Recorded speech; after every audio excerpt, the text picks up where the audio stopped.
ನಮಸ್ಕಾರ ಸ್ನೇಹಿತರೆ. ಸಕಲ ಸೌಭಾಗ್ಯಗಳನ್ನು ಕರುಣಿಸುವ ಮನೆಯಲ್ಲಿ ಐಶ್ವರ್ಯ ಮತ್ತು ಶಾಂತಿಯನ್ನು ನೆಲೆಸುವಂತೆ ಮಾಡುವ ಶ್ರೇಷ್ಠ ಹಬ್ಬ ವರಮಹಾಲಕ್ಷ್ಮಿ ವ್ರತದ ಶುಭಾಶಯಗಳು. ಶ್ರಾವಣ ಮಾಸದ ಈ ಶುಭ ಸಂದರ್ಭದಲ್ಲಿ ನಾವು ಆಚರಿಸುವ ಈ ಹಬ್ಬದ ನಿಜವಾದ ಮಹತ್ವವೇನು? ಈ ಪೂಜೆ ಮಾಡುವುದರಿಂದ ನಮಗೆ ಸಿಗುವ ಫಲಗಳೇನು ಎಂಬುದನ್ನು ಈ ವಿಡಿಯೋದಲ್ಲಿ ಸಂಪೂರ್ಣವಾಗಿ ತಿಳಿದುಕೊಳ್ಳೋಣ. ಕೊನೆವರೆಗೂ ಮಿಸ್ ಮಾಡದೆ ನೋಡಿ.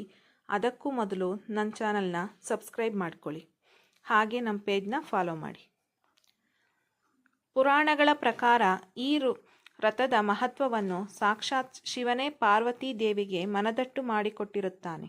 ಮಗಧ ದೇಶದ ಕುಂಡಿನೀಪುರ ಎಂಬ ನಗರದಲ್ಲಿ ಚರುಮತಿ ಎಂಬ ಮಹಾಪತಿವ್ರತೆ ಮತ್ತು ಸದ್ಗುಣಶೀಲ ಮಹಿಳೆಯೊಬ್ಬಳು ವಾಸಿಸುತ್ತಿದ್ದಳು. ಕನಸಿನ ವೃತ್ತಾಂತ. ಚರುಮತಿಯ ಭಕ್ತಿಗೆ ಮೆಚ್ಚಿದ ಮಹಾಲಕ್ಷ್ಮೀ ದೇವಿಯು ಒಂದು ರಾತ್ರಿ ಅವಳ ಕನಸಿನಲ್ಲಿ ಬರುತ್ತಾಳೆ. ನಾನು ವರಗಳನ್ನು ನೀಡುವ ವರಮಹಾಲಕ್ಷ್ಮಿ. ಶ್ರಾವಣ ಮಾಸದ ಪೌರ್ಣಮಿಯ ಮುನ್ನ ಬರುವ ಶುಕ್ರವಾರದಂದು ನನ್ನನ್ನು ಪೂಜಿಸಿದರೆ ನಿನ್ನ ಎಲ್ಲ ಆಸೆಗಳು ಈಡೇರುತ್ತವೆ ಎಂದು ಹೇಳಿ ವ್ರತದ ವಿಧಿಯನ್ನು ತಿಳಿಸುತ್ತಾಳೆ. ವ್ರತಾಚರಣೆ ಮತ್ತು ಪವಾಡ. ಚರುಮತಿಯು ತನ್ನ ಕನಸಿನ ಬಗ್ಗೆ ಕುಟುಂಬದವರಿಗೆ ಮತ್ತು ನೆರೆಹೊರೆಯ ಮುತ್ತೈದೆಯರಿಗೆ ತಿಳಿಸುತ್ತಾಳೆ.